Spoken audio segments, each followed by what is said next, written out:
Shalom. Coba sebelum duduk lihat kanan kiri sebentar, katakan kamu kelihatan kurus malam hari ini. Ya, kelihatannya dari Manhattan baru kelihatan kurus aku. Ya, Tuhan Yesus baik. Amin. Silakan duduk kembali Bapak Ibu. Terima kasih buat tim Praise and Worship. Terima kasih buat Pastor Yongki. Kita beri tepuk tangan yang meriah. Well, saya percaya bahwa setiap kita adalah orang-orang yang terus ada dalam kehendak dan rencana Tuhan. Katakan amin. Saudara sekalian, tahun ini kita banyak belajar tentang the year of revival. Tentunya kita mengharapkan di tengah-tengah kelesuan ekonomi, di tengah-tengah tantangan kesulitan apapun, Tuhan memberi kebangkitan besar buat kita. Yang percaya katakan amin. Nah, bulan Agustus ini kita banyak belajar the power of unity. Kuasa kesatuan. Siapa percaya bahwa ada berkat di balik kesatuan? Angkat tangan. Ya. Siapa percaya bahwa Tuhan senang kalau kita hidup dalam kerukunan? Angkat tangan saudara. Katakan amin. Nah, tema khotbah saya hari ini adalah usirlah roh perpecahan. Drive away the spirit of division. Saudaraku, bahwa Anda harus mengerti bahwa hari-hari ini begitu banyak roh perpecahan yang sedang merajalela, baik dalam keluarga, pernikahan, dan juga saudaraku di dalam gereja, komunitas, dan juga bangsa. Nah, kita harus belajar untuk tidak mendiamkan, tetapi kita harus mengusir setiap roh perpecahan. Saya baru balik Jumat minggu lalu dari saudaraku Indonesia, dan dalam pelayanan juga di Korea Selatan dan juga di Indonesia, ada juga kabar-kabar sukacita. Tuhan melawat, Tuhan bekerja, namun juga ada berita-berita perpecahan, bahkan juga bukan cuma gereja, tetapi juga ada keluarga pernikahan yang dalam pergumulan dan dalam kondisi yang tidak baik. Nah, itu sebabnya hari kita belajar firman Tuhan ketika Rasul Paulus melihat adanya perpecahan di dalam jemaat di Korintus. Apa yang dia nasihatkan. Lihat 1 Korintus pasal yang pertama ayat yang ke-10 sampai ayat yang ke-11. Lembaga Alkitab Indonesia memberi judul perpecahan dalam jemaat. Ayat 10. Tetapi aku, Paulus, menasehatkan kamu saudara-saudara demi nama Tuhan kita Yesus Kristus, supaya kamu seia sekata. Dan jangan ada perpecahan di antara kamu. Ayo ulangi, jangan ada perpecahan. 2, 3, jangan ada perpecahan di antara kamu. Ulangi lagi 2, 3, jangan ada perpecahan di antara kamu. Ayo coba lihat kan, kita katakan jangan ada perpecahan di antara kamu. Tetapi sebaliknya supaya kamu apa? Erat bersatu dan sehati sepikir. Ayat 11 saya baca, sebab saudara-saudaraku aku telah diberitahu oleh orang-orang dari keluarga Chloe tentang kamu bahwa ada perselisihan atau pertengkaran, keributan di antara kamu.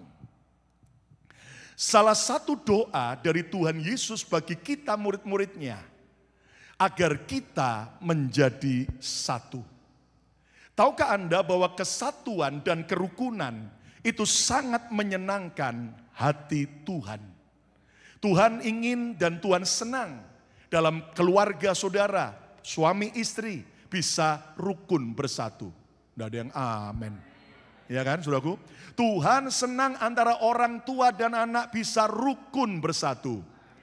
Tuhan senang antara ipar dengan ipar, mertua dan menantu bisa rukun bersatu.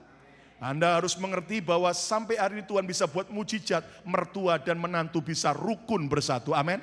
Ya, makanya ada film Monster in Law. Nah, yang belum kawin belum pernah ngerasakan itu, saudara itu. Ya kan, saudaraku. Makanya Anda berkata, kenapa orang Kristen kok cuman boleh menikah hanya satu pasangan, satu istri, satu suami? Cukup. Anda tahu kenapa? Karena Raja Salomo itu menikah dengan 1.000 orang wanita, ya kan? Saudaraku, 300 wanita resmi dan 700 gundiknya. Dan Anda mengerti, itu artinya kalau dia punya 1.000 istri, 2.000 mertua sis.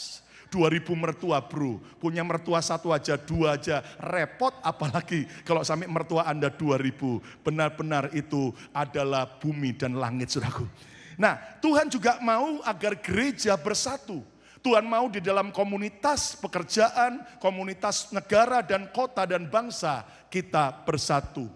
Sebaliknya perselisihan dan perpecahan justru menduka citakan hati Tuhan. Nah, di sini Rasul Paulus memberikan sebuah nasihat berharga buat setiap kita. Jangan ada perpecahan. Ayo ucapkan 2, 3. Jangan ada perpecahan.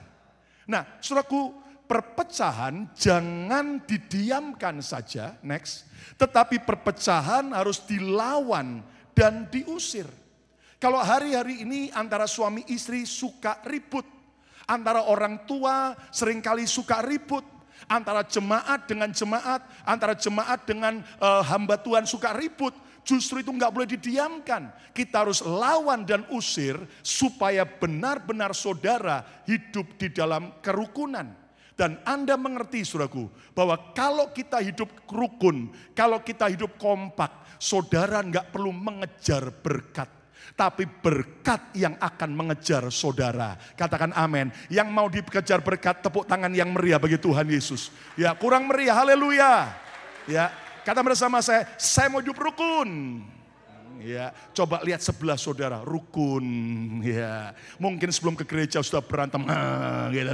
Nah, yang satu buka cek, yang satu buka cok. Apa? Cek cok, saudara itu. Nah, mari kita belajar bersama-sama. Kita harus belajar tidak mendiamkan, tetapi harus dilawan dan diusir. Nah, bagaimana cara mengusir roh perpecahan dari keluarga kita, dari gereja, dari komunitas? Saudara nggak cuma nengkeng-nengkeng dalam nama Yesus, roh perpecahan pergi. Nah, itu penting. Namun ternyata Alkitab mengajar ada 4 cara mengusir roh perpecahan. Yang pertama adalah sadari iblis adalah sutradara di balik setiap perpecahan. Ketika Anda sadar bahwa kalau sampai ada perpecahan, division, itu artinya iblis yang ada di baliknya. Iblis adalah dalang di balik setiap perpecahan. Dan Anda mengerti saudaraku, sebuah film atau drama itu bisa terjadi. Kenapa? Karena ada sutradara yang men-setting semua. Nah, hati-hati saudaraku. Kalau sampai ada perpecahan, kalau sampai ada pertikaian, ada bentrok, ada kemudian saudaraku keributan, itu kita harus cepat sadar. Ini dibaliknya setan. Ya kan saudaraku? Dan tetap ingat musuh kita bukanlah manusia. Musuh kita bukan darah dan daging. Tetapi roh jahat yang memakai seringkali dalam hal-hal tertentu untuk membuat perpecahan. Nah, hati-hati saudaraku. Sadari, ayo pegang dada masing-masing. Aku harus sadar. Aku nggak boleh dikalahkan setan. Amin saudaraku. Nah, kalau saudara suami istri mulai ribut, orang tua anak antar kita, hati-hati. Apalagi di musim panas begini ya kan. Hawa sudah panas, hati gampang panas. Makanya banyak minum es krim saudara itu. Supaya adem ya kan saudara. Nah, kita kapan belajar? Lihat Galatia 5 ayat 19-20. Paulus bilang begini. Perbuatan daging telah nyata. Perbuatan daging adalah hawa nafsu manusia, yaitu percabulan, kecemaran, hawa nafsu, penyembahan berhala, sihir, perseteruan, perselisihan, iri hati, amarah, kepentingan diri sendiri, percitraan. Lihat kalimat terakhir, baca sama-sama apa? Roh pemecah. Pemecah itu adalah roh, itu spirit, dan itu adalah spiritnya setan. Dan kita harus sadar selalu bahwa dalang dibalik setiap keributan perpecahan adalah iblis. Jadi saudara jangan sampai mau dikalahkan iblis. Jangan sampai saudara malah diterkam iblis. Satu kali ada sekelompok kuda liar, next. Yang lagi saudaraku ada di sebuah padang dan tiba-tiba mereka kaget karena ada harimau yang ternyata saudaraku mendekat. Dan ketika sadar bahwa ada bahaya, maka kuda-kuda itu lalu berdiri berdekatan, siap untuk saudaraku untuk defense dari serangan harimau. Dan ketika harimau melihat bahwa kuda-kuda itu semua berdiri siap untuk saudaraku menghadapi dia, harimaunya yang keder. Kenapa? Karena dia tahu kalau dia maju akan ditendang oleh yaitu kuda-kuda itu dan dia bisa terluka. Melihat kuda-kuda itu kompak, bersatu, berdiri untuk melawan dia, maka harimaunya tidak berani menyerang. Akhirnya harimau memutar otak dan mulai mendekati dengan perdamaian dan berkata, dia berkata, wow, sungguh suatu barisan kuda yang kompak, yang bersatu, yang keren, yang kuat, yang bagus. Kalau boleh saya tanya, di antara kalian kuda-kuda ini, mana sih kuda yang paling jenius? Yang punya ide cemerlang untuk kalian saling kompak sehingga kalian siap menghadapi serangan saya. Kira-kira mana di antara kalian yang paling hebat? Dan kalimat itu membuat kuda-kuda ini mulai ribut. Kenapa? Siapa yang paling hebat? Ide siapa? Gua. Dan Anda tahu, akhirnya mereka ribut berantem. Dan akhirnya mereka pisah satu persatu. Kenapa? Karena mereka merasa bahwa mereka yang paling hebat di antara kuda-kuda yang lain. Begitu mereka terpisah, Anda tahu kisah selanjutnya. Dengan mudah harimau itu menerkam satu persatu. Dan akhirnya semua bisa dikalahkan. Hal yang sama juga, saudara sekalian, hati-hati. Di balik setiap perpecahan itu adalah iblis yang membuat kita hidup dalam ketidakcocokan satu dengan yang lain. Hari ini sadar, kenapa iblis menginginkan perpecahan? Jawabannya next, perpecahan merusak rencana Tuhan. Saudara, seperti dua kertas, kalau dilem jadi satu nempel, kering lemnya, coba pisahkan, maka dua-duanya akan robek. Saudaraku, iblis itu akhirnya mau berusaha merusak rencana Tuhan. Perpisahan atau kemudian perceraian orang tua dan anak, orang tua suami istri, saudaraku, nggak hanya merobek hati orang tua, tapi terutama anak-anak. Saya sudah banyak ngobrol anak-anak korban daripada broken home yang betul-betul hatinya terluka karena orang tuanya harus berpisah. Saudara sekalian, lihat betapa banyak perpecahan itu akhirnya merusak rencana Tuhan. Hari ini jangan mau izinkan rencana Tuhan dalam hidup kita dirusak karena perpecahan. Katakan amin. Berikutnya, karena perpecahan menghalangi berkat dan kemajuan. Saudara, kenapa kita enggak maju-maju secara rohani? Kenapa enggak maju-maju secara keuangan, secara karir? Gara-gara ada perpecahan. Kemudian saudaraku, kita mengalami saudaraku berkat yang terhalang. Satu kali saya ingat ada keluarga yang minta saya doakan. Pastor, kenapa ya saya ini selalu rezekinya, berkatnya udah di depan mata. Ordernya sudah di depan mata, ketikung perusahaan lain. Selalu akhirnya terhambat. Kenapa ya? Ayo kita berdoa. Saya ajak doa, tiba-tiba waktu doa Tuhan kasih saya penglihatan. Di atas kepala mereka itu banyak berkat yang mereka udah minta. Tapi aneh gak bisa turun ke bawah. Saya lihat ternyata ada jaring-jaring besar yang menghambat. Sehingga nggak nyampe ke bawah. Lalu saya tanya, itu apa? Mereka suka ribut, nggak rukun, suka berantem. Lalu saya bilang, amin, amin, amin. Loh, belum didoakan kok amin. Saya ceritakan perintah itu. Mereka kaget, pandang-pandangan. Kamu sih. Nah ya ini stop. Ini loh yang menghalangi berkat. Dan sejak mereka saling mengampuni, mereka rekonsiliasi, mereka saling kompak lagi. Maka mereka diberkati Tuhan luar biasa. Ayo tepuk tangan, amin. Siapa yang masih menantikan berkat jawaban doa soal imigrasi, coba kompak. Tidak ada yang amin. Kenapa kok lama belum datang? Mari kita belajar. Apapun yang Anda sedang harapkan, suami istri yang sudah nikah cukup lama yang belum punya anak, coba lebih kompak, lebih bersatu lagi. Nanti Anda bukan cuma punya anak, malah beranak cucu terus. Amin. Nah, kita belajar saudaraku. Kenapa iblis menginginkan perpecahan? Berikutnya, perpecahan selalu menimbulkan luka dan kerugian. Saudara, perpecahan itu menimbulkan luka. Bahkan merugikan, mempermalukan nama Tuhan, mempermalukan nama gereja, mempermalukan. Dan saudaraku, mari kita belajar, jangan sampai kita, saudaraku, izinkan iblis sang sutradara memecah belah keluarga, gereja, dan komunitas. Siapa yang mau mengalahkan setiap tipu muslihat iblis? Angkat tangan saudara. Ayo kata bersama saya tidak mau lagi hidup dalam perpecahan. 2, 3, saya tidak lagi mau hidup dalam perpecahan. Ayo tepuk tangan yang meriah bagi Tuhan Yesus. Yang kedua, cara mengusir roh perpecahan adalah jangan mau dipakai iblis sebagai pemecah belah. Saudara sekalian, sering kali kita berdoa dalam nama Yesus supaya roh perpecahan pergi. Tapi tanpa sadar kitanya yang dipakai setan untuk jadi pemecah belah. Alkitab sudah memberikan nubuatan. Lihat Rasul Yudas berkata, Yudas 1 ayat 18 sampai 19. Sebab mereka telah mengatakan kepadamu, menjelang akhir zaman akan tampil pengejek-pengejek. Orang-orang yang suka menjelekkan, orang-orang yang suka gosip, orang-orang yang suka make fun. Ya toh, pengejek-pengejek yang akan hidup menuruti hawa nafsu kefasikan mereka. Ya, mereka adalah siapa? Mereka adalah pemecah belah. Yang dikuasai hanya oleh keinginan-keinginan dunia ini. Dan yang hidup tanpa Roh Kudus. Lihat bagaimana ada orang-orang yang menjadi pemecah belah. Nah, jadi saudaraku, jangan sampai saudara mau dipakai iblis menjadi pemecah belah. Yang setuju katakan amin. Nah, dengar baik-baik. Iblis selalu mencari orang-orang sebagai alat pemecah belah.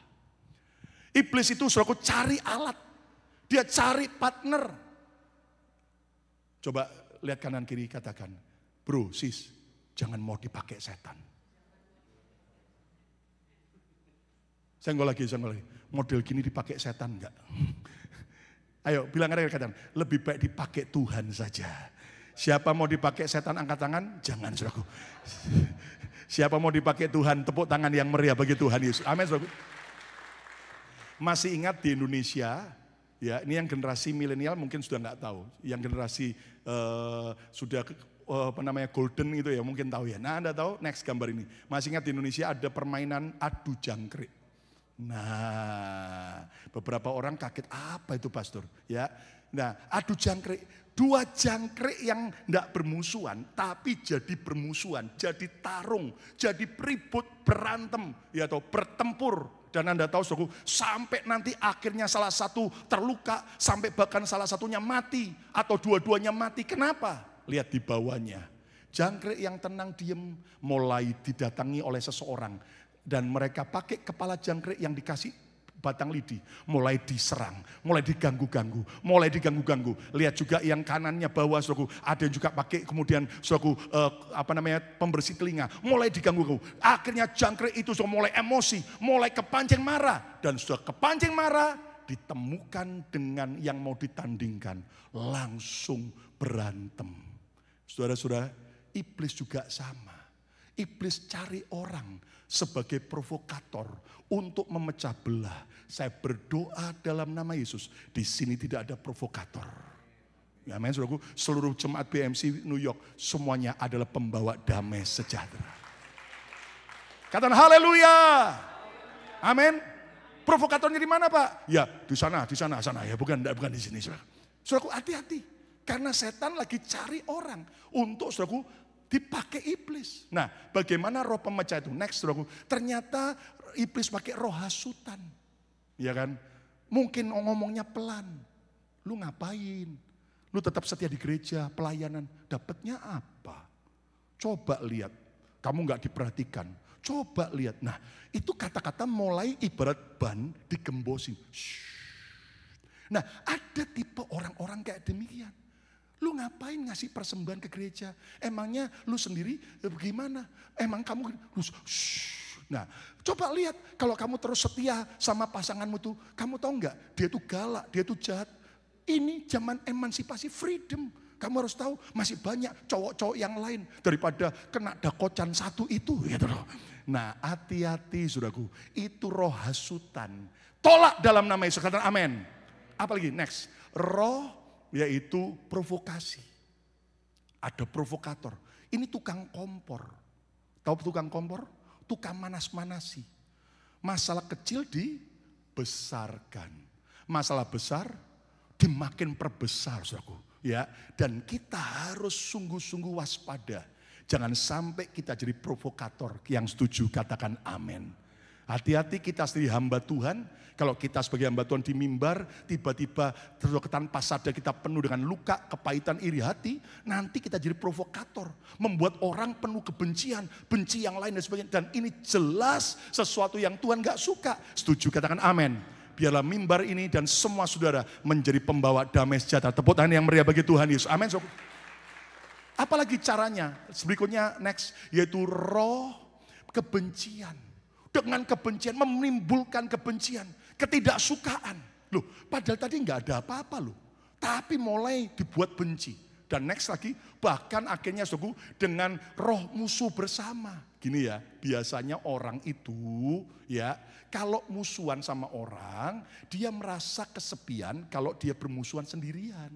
Jadi dia ajak, kalau bisa satu gereja, musuhi orang itu. Sehingga jadi musuh bersama, ya kan. Dan Anda tahu makanya di mana-mana sih, saya percaya nggak di New York, di Indonesia. Saya kalau ngobrol dengan para gembala, itu yang namanya orang Kristen, barisan sakit hati, antenanya bisa kuat. Nanti enggak kenal, bisa nyambung sama yang sesama barisan sakit hati, saudara. Dan akhirnya membuat komsel baru namanya barisan sakit hati. Dan akhirnya jadi sebuah gereja baru namanya Gereja Kristen Barisan Sakit Hati, saudara. Ini ada sinode baru ini rupanya, saudara. Nah, hati-hati, saudaraku. Nah, mari kita belajar jangan sampai menciptakan roh musuh bersama. Itu jati mata Tuhan loh. Ya kan? Kenapa? Karena tanpa sadar kita dipakai iblis. Dan mari kita belajar kalahkan. Tuhan mau kita jadi pembawa damai. Karena anak-anak Tuhan adalah para pembawa damai. Para pembawa damai, tepuk tangan yang meriah bagi Tuhan Yesus. Katakan haleluya. Katakan haleluya. Dan kita harus belajar untuk benar-benar tidak mau dipakai setan. Ayo lihat kan katakan, jangan dipakai setan. Lihat, aku mau dipakai Tuhan. Amin.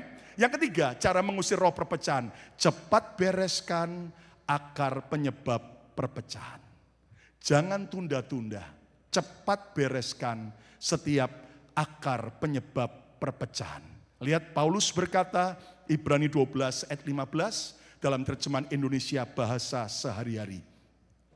Jagalah, jangan sampai ada seorang pun yang keluar dari lingkungan kebaikan hati Allah. Hati-hati ya, jaga diri benar.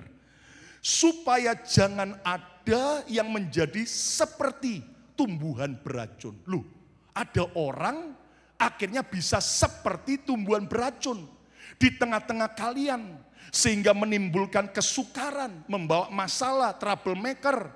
Dan merusak banyak orang dengan racunnya.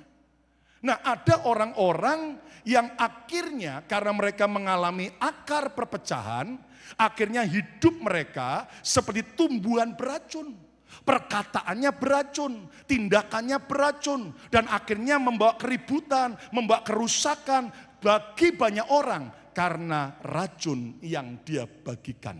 Nah, hati-hati saudaraku, mari kita waspada. Kenapa? Karena kita harus cepat bereskan. Kata bersama saya, cepat bereskan. Lebih keras, cepat bereskan. Kenapa? Ada orang bilang begini, biarin aja nggak apa-apa. Kan waktu itu akan menyembuhkan. Saudara, orang berkata waktu itu menyembuhkan, menurut saya tidak total benar. Justru waktu yang dibiarkan bisa makin memperparah. Contohnya cancer. Semakin cepat terdeteksi, masih stadium awal, dan diobati, diselesaikan akan lebih cepat. Tapi kalau waktu kita biarkan, tambah lama tambah parah, tambah lama ternyata stadium akhir, dan akhirnya membawa kematian. Nah, hal yang sama. Kalau sampai ada, saudaraku, hal-hal yang menjadi penyebab perpecahan, segera bereskan. Kalau suami istri nyimpen, dipendam, hati-hati. Kalau enggak diajak ngomong, suatu kali meledak seperti ledakan gunung. Bam! Akibatnya akan membawa kerusakan dan kerugian. Apa sih akar penyebab perpecahan? Adanya luka dan kekecewaan. Saudara, dalam hidup ini yang namanya dilukai, yang namanya kecewa, itu adalah sebuah proses perjalanan hidup. Secara fisik saja, pernahkah saudara lagi makan tiba-tiba lidah Anda kegigit sama gigi Anda sendiri? Pernah enggak? Loh, pernah enggak? Au, sakit. Ya, kalau kegigit sama gigi sendiri itu normal. Kalau lidah Anda kegigit giginya orang itu yang enggak normal. Ya kan, saudara? Nah, pernahkah lagi Anda makan tiba-tiba bibir Anda kegigit sama gigi Anda? Au, sakit. Nah, saudaraku, Lalu kemudian pernahkah Anda lagi jalan tiba-tiba mungkin kaki Anda kepentok dengan meja atau kursi ada yang tajamnya. Waduh sampai berat. Saudaraku. Nah itu hal yang normal dalam hidup ini. Nah juga dalam hubungan ke rumah tangga, hubungan gereja, hubungan yang namanya pekerjaan, komunitas. Kita kadang-kadang bisa dengan perkataan orang, sikap orang kita bisa terluka. Namun dengar baik-baik, keputusan kitalah yang mau untuk tetap luka ataukah mau sembuh. Kalau Anda biarkan, apalagi Anda entertain luka Anda, akan makin parah. Tetapi kalau Anda putuskan dalam nama Yesus, aku mau sembuh. Makanya Yesus itu tanya kepada orang yang 38 tahun lumpuh di tepi sungai, di tepi kolam ya kan. Ya, dan di kolam apa? Ya, kolam Bethesda atau Siloam? Nah ini enggak tahu baca Alkitab. Siloam atau Bethesda? Atau di tepi sungai Schuylkill River. Nah, ya kan? Yesus tuh tanya gini, maukah engkau sembuh? Loh, emangnya Tuhan nggak tahu dia mau sembuh, tapi perlu ditanya. Hal yang sama malam ini. Saudara yang punya luka dengan orang tua. Anda suami istri yang pernah terluka. Anda yang pernah dikecewakan oleh hamba Tuhan. Anda yang pernah dilukai oleh mungkin teman pelayanan atau orang lain. Pertanyaan Tuhan hari ini, maukah engkau sembuh? Jawabnya kok pelan, enggak mau Tuhan, lah malah parah. Maukah engkau sembuh? Malam ini juga izinkan Tuhan menyembuhkan saudara. Tepuk tangan yang meriah bagi Tuhan Yesus. Katakan amin. Luka dan kekecewaan itu harus cepat dibereskan. Mana ada sih orang dalam rumah tangga yang enggak pernah dikecewakan pasangannya? Enggak ada. Saudaraku, ingat ya. Saudara jangan pernah halu. Saudara jangan pernah punya mimpi terlalu muluk-muluk. Aku mau nikah, pernikahanku harusnya seperti drama Korea. King of the Land. Romantis, happy ending, lembut. Nah, salah satu bucket list istri saya dan anak-anak saya pingin ke Korea Selatan. Saya tanya kenapa? Wow, kita terpukau dengan Korea Selatan. K-popnya, ya kan. Kemudian apa lagi? Makanan Koreanya, terutama apa? Drama Korea.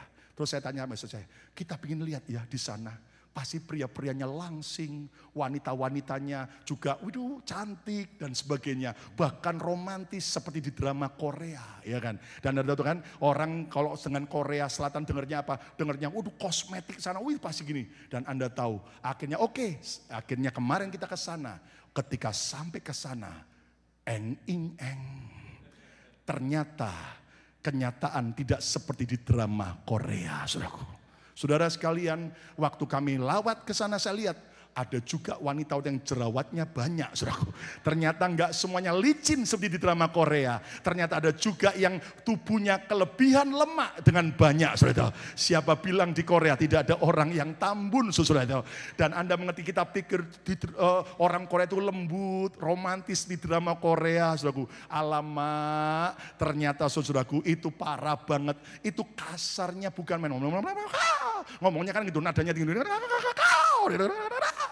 Saya ini sama keluarga pingin kan buat momen untuk foto pakai baju daerah Korea, ya kan, baju kerajaan Korea. Jadi sudah booking online dan kemudian besoknya akan foto. Jadi hari ini ada kesempatan kita mau nambah fotografer tapi kok nggak bisa dari online, telepon juga nggak diangkat. Lita ke sana. Nah sudah panas, rame, antri, saya udah bawa riset saya mau nambah bayar. Begitu saya sampai ke counter, saudaraku, yang terima wanita Korea. Waduh, lihat gitu saya kaget, syok. Aku ini customer kok mau dimarah-marah. Gitu. Istri saya langsung pegang tangan saya, minggir. Dia udah tahu telinga sudah keluar asap, mata keluar asap. Gitu. Saudaraku, ternyata saudaraku memang kayak gitu. Inggrisnya juga parah. Gitu. Saya juga ngerti Korea. Gitu. Tapi gitu. Ya, dan nanti ngerti, ternyata realita bukan seperti di drama Korea. Bahkan ternyata waktu kami jalan di pasar Myeongdong malam hari, Betani anak saya senggol, Pak, kenapa? Itulah ada wanita, ngapain? Di sini perban, muka depannya kayak maling kegebuk orang sekampung, bengkak semua. Wih, saya juga lihat, dia agak malu yang dilihat, langsung saya bilang, Bet, habis operasi. Rupanya baru tahu saudaraku. Kalau perbannya di sini, itu berarti tulang rahangnya digergaji, terus diperkecil supaya tirus. Kalau ada yang lain lagi, perbannya di sini, hidungnya yang dimancungkan saudaraku.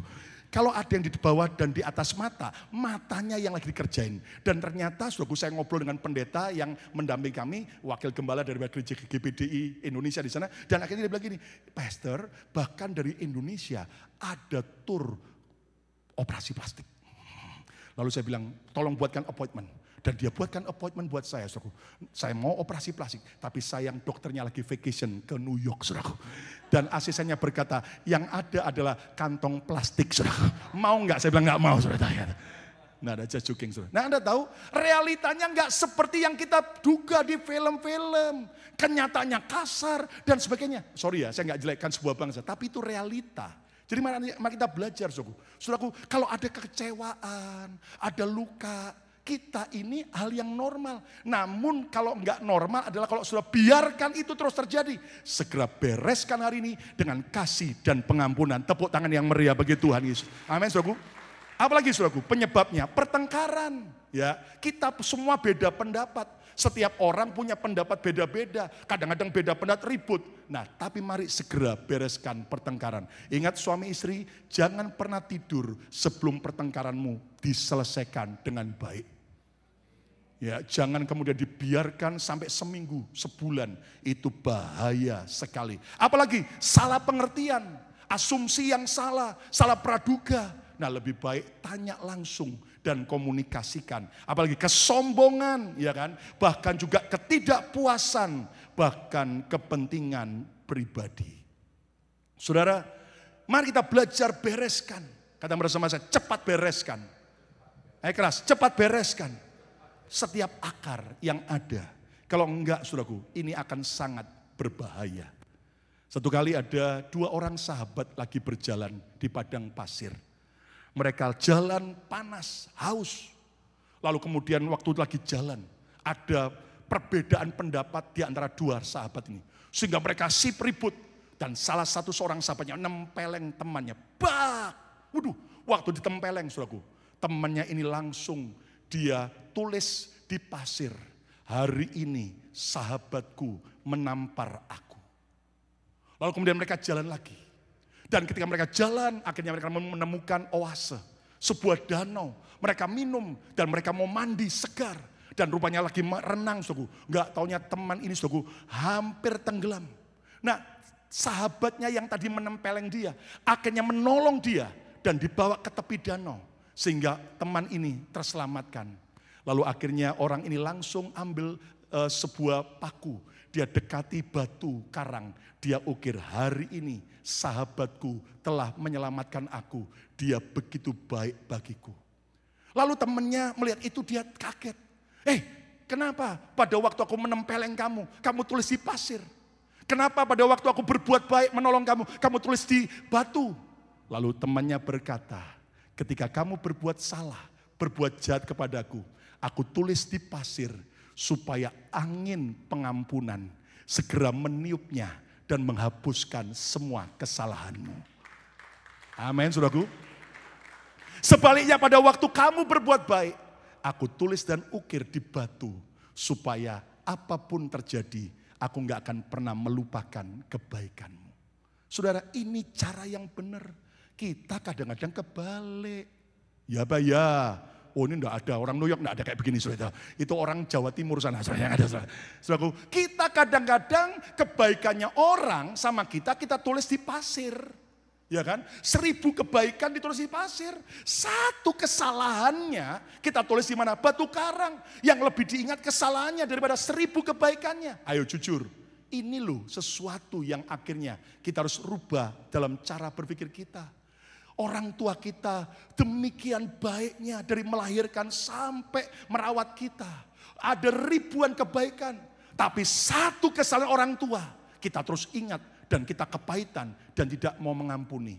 Hari ini cepat bereskan, cepat lepaskan pengampunan. Sehingga saudara alami berkat dan kemajuan yang luar biasa. Ayo lebih meriah lagi, katakan haleluya. Ada begitu banyak kebaikan mungkin hamba Tuhan, gembala, gereja. Tapi ada 1-2 kesalahan. Kenapa kita terus hanya ingat dan kemudian besar-besarkan yang salah? Bro, sis, saya sudah keliling banyak gereja. Bahkan kemarin Sabtu malam saya baru pulang melayani retreat di Detroit, Michigan. Ya, ada gereja yang mereka minta saya melayani retreat sudah cukup lama. Beberapa tahun yang lalu saya tunda-tunda terus, baru kemarin saudaraku. Dan saudaraku, semuanya sama, nggak ada gereja yang sempurna. Ngobrol ya, yang namanya ada pelayan Tuhan yang begini, ada yang namanya gembala yang begini, semua nggak ada yang sempurna. Karena hanya Yesus yang sempurna saja yang mengerti, katakan amin. Saudaraku. Nah, kita harus punya ampun, kita harus punya sebuah saudaraku, room for mistake bagi orang-orang yang ada di sekitar kita. Saudara, kita saja minta diampuni Tuhan. Masa kita tidak mengampuni orang lain? Kalau Tuhan memberikan room for mistake, maka kita juga harus menyediakan room for mistake bagi orang tua kita, bagi pasangan kita, bagi orang-orang sekitar kita. Dan kalau kita saja perlu forgiveness dan second chance, kita juga memberikan kepada teman-teman kita yang lain. Setuju? Katakan amin, saudaraku. Maka itu akan membuat hidup saudara akan penuh dengan damai. Di tengah-tengah suasana panas, mari kita belajar cepat bereskan. Sehingga hidupmu dan hidupku alami kemajuan dan berkat. Tepuk tangan yang meriah bagi Tuhan Yesus. Katakan amin. Yang keempat, yang terakhir, bagaimana cara mengusir roh perpecahan. Terus rapatkan barisan. Terus rapatkan barisan. Justru ketika ada perpecahan, mari kita belajar perkuat kesatuan kita. Rapatkan barisan. Satu kali ada segombrolan binatang landak yang punya duri-duri yang tajam. Di tengah-tengah saudaraku hutan pada musim salju. Mereka kedinginan, di dalam gua itu kedinginan. Dan pada waktu mereka berjauhan mereka menggigil dan mereka nyaris mati. Lalu temannya berkata, kenapa kita berjauhan? Ayo berdekatan supaya kita saling menghangatkan. Begitu mereka saling berdebat, au! Kenapa duri temannya nyangkut ke dia? Sebaliknya yang lain, au! Karena durinya nyangkut kepada temannya. Dan mereka akan, oh kita nggak boleh berdekatan. Akhirnya jauhan lagi. Ternyata kedinginan lagi, mau mati. Kita nggak bisa, harus berdekatan. Dan mereka berdekatan walaupun kadang-kadang menyakitkan. Saudara, ada hubungan kasih yang harus long distance. Tapi ada hubungan kasih yang harus dekat. Dan Anda mengerti, ada orang yang memang Anda bisa cintai dari jarak jauh. Tapi ternyata ada waktunya Tuhan izinkan. Anda harus terus mengasihi dari jarak dekat. Mungkin itu adalah anggota keluarga Anda. Atau itu adalah orang yang serumah dengan Anda. Atau itu adalah orang yang sekerjaan dengan saudara. Atau orang yang satu gereja, satu pelayanan dan saudara. Atau bahkan yang satu kota dengan kita. Mari kita belajar. Kadang-kadang kita bisa terluka atau kita juga melukai. Tetapi kalau kita rapatkan barisan, justru kita akan survive dan di situ berkat Tuhan akan dialirkan dengan luar biasa. Yang percaya katakan amin. Katakan amin. Bagaimana cara merapatkan barisan? Dengan mengusir setiap roh pertengkaran dan perpecahan. Begitu Anda sadar, loh, kok biasanya rukun, ini kok mulai salah pengertian, suka ribut, hawanya panas, suka ribut, langsung tengking dalam nama Yesus. Setiap roh keributan, roh salah pengertian, roh perpecahan, pergi tinggalkan. Karena itu adalah serangan daripada roh pertengkaran. Namun bukan cuma hanya mengusir roh perpecahan. Ya ingat ya, yang diusir roh perpecahan, bukan mertua Anda yang diusir. Katakan amin suku, ya kan? Terus apa lagi? Terus berdoa, minta kesatuan dan kerukunan. Karena Tuhan akan memberi apa yang kita minta. Mintalah maka kamu akan diberi. Kalau saudara tidak pernah minta roh kerukunan, kesatuan, Tuhan tidak memberi. Tapi kalau Anda minta, Tuhan sanggup menjawab jauh lebih banyak dari yang kita doakan dan pikirkan. Siapa yang membutuhkan roh kesatuan, roh kerukunan? Angkat tangan saudara. Ayo ucapkan bersama saya. Tuhan berikan roh kesatuan pada kami. Ayo keras, Tuhan berikan roh kesatuan pada kami. Tuhan berikan roh kerukunan pada kami. Kami usir, kami tolak semua roh perpecahan. Pergi tinggalkan dalam nama Yesus. Dan roh kerukunan, kesatuan turun dalam hidup kami. Ayo tepuk tangan yang meriah bagi Tuhan Yesus. Dan semakin pererat hubungan. Makin pererat hubungan. Makin perdekat komunikasi. Dan terus berjaga-jaga. Saudara sekalian, mari kita belajar supaya kita benar-benar bisa terus hidup. Rapatkan barisan. Saya sebagai gembala tentunya jujur kami nggak sempurna. Sebagai seorang suami juga saya nggak sempurna. Sebagai seorang ayah juga saya nggak sempurna. Saya masih ingat tahun 2019 ada yang memberkati kami sekeluarga liburan ke Hawaii. Dan Anda tahu Hawaii beautiful, sangat indah, cantik saudaraku.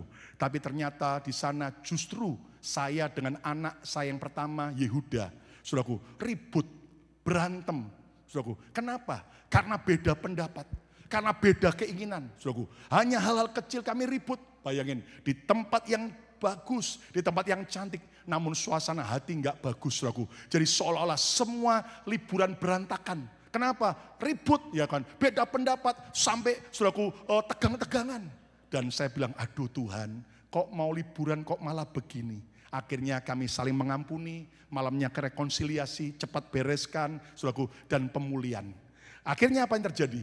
Dalam liburan-liburan berikutnya, bahkan kemarin, kami mulai menyadari ada hal yang harus segera dibereskan, rapatkan barisan. Perlu kerendahan hati, perlu hati yang saling mengampuni, dan hati yang saling memahami. Kenapa? Selama ini saya baru sadar sumber keributannya apa? Beda interesting dan beda juga kemauan. Nah, jadi harus ada apa? Harus ada komunikasi, kompromi, dan juga ada yang namanya saudaraku kita bicarakan bersama. Kenapa? Karena akhirnya suatu saat dua anak saya bilang ini, "Pak, ini vacationnya papa atau vacation kita bersama?" Loh, kenapa? Karena selama ini saya baru sadar kalau mau vacation, saya ini kan orangnya organize. Mau apa-apa detail semua. Jadi besok hari pertama sampai di sana ngapain, ini udah catat jam berapa keluar dari hotel, masuk ke hotel jam berapa, makan di mana dan sebagainya. Anda tahu saudara, besoknya juga begitu. Nah, anak-anak saya akhirnya berkata, ini vacationnya papa, bukan vacation kita bersama. Oh iya, saya sadar kalimat itu juga iya, mak jelek, iya, egois. Lalu kamu maunya gimana? Kalian maunya gimana? Ya kalau gitu runding dong. Kita kan tambah besar runding, oke. Akhirnya rundingan dan Anda mengerti saudaraku. Akhirnya di situ perlu kerendahan hati dan saling pengertian. Kenapa? Saya tanya, kalian mau kemana? Terutama anak saya yang kedua Betani. Kita ini ya hari-hari ini jadi korban TikTok. Dia tunjukkan, ini loh di Seoul Korea pergi ke restoran ini. Di TikTok keren, katanya enak. Wow, saya bilang ya saudaraku. Ya kan, akhirnya saudaraku ke sana antri panjang. Yang restoran lagi hype, ternyata waktu makan nggak enak saudaraku. Jadi rupanya Anda tahu yang di TikTok nggak selalu benar saudara.